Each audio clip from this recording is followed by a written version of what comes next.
It will now be my pleasure. The public lecture delivered by development economist Dr. Abiodun Akinkumi highlighted various strategies for the transformation of crisis into opportunity using the Nigerian situation as focus. Dr. Akinkumi, who analyzed the economic policies of the government in recent years, argued that the most important strategy at the moment is to bring down the rising inflation in the land and give maximum support to the agricultural sector. He challenged the government to search for alternatives to palliatives and wage increase, which is being considered at the moment.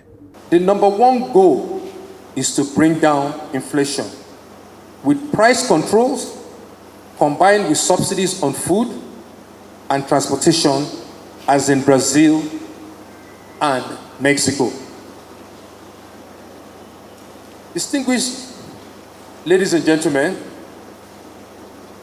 I hope I've managed to convince you to engage your representative to look for alternatives to palliatives and wage increase.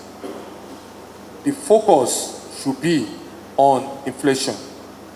In response to the lecture, Director of the Center for the Promotion of Private Enterprise, Dr. Muda Yusuf, investment banking, project finance, management and financial consulting experts, Dr. Abiodun Adedipe and others maintained that there are several opportunities waiting to be tapped from the prevailing economic challenges of Nigeria.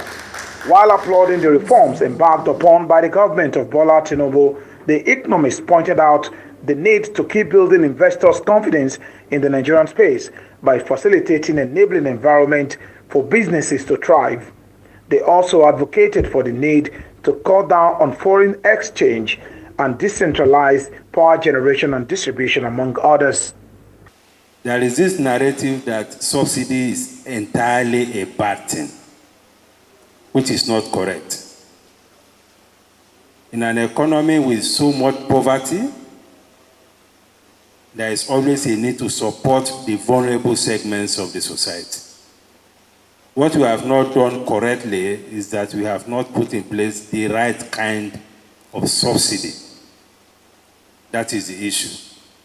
Because in the advanced economies, there's heavy subsidy, just as you said, on agriculture, billions of dollars, billions of euros. There's heavy subsidy in transportation.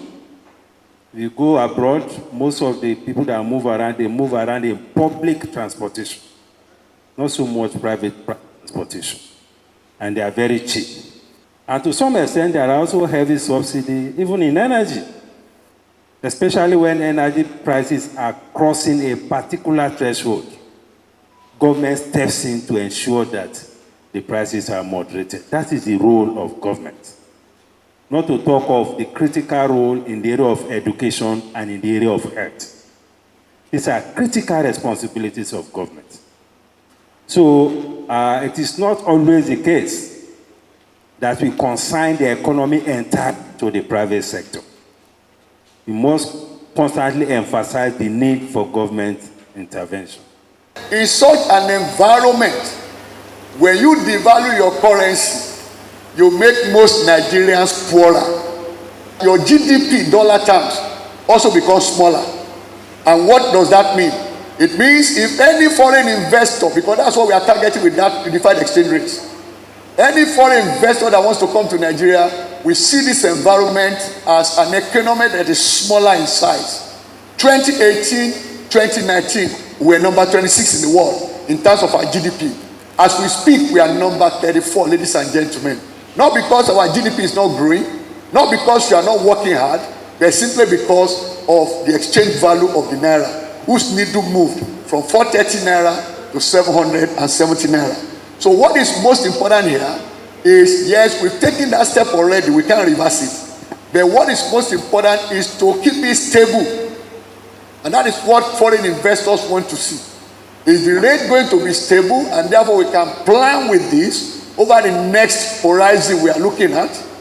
Or is it going to remain unstable? Founded on July 15, 1926, the Yoruba Tennis Club is the country's oldest native social club with the overall mission of promoting the spirit of brotherhood, fellowship, and the healthy development of the mind and body.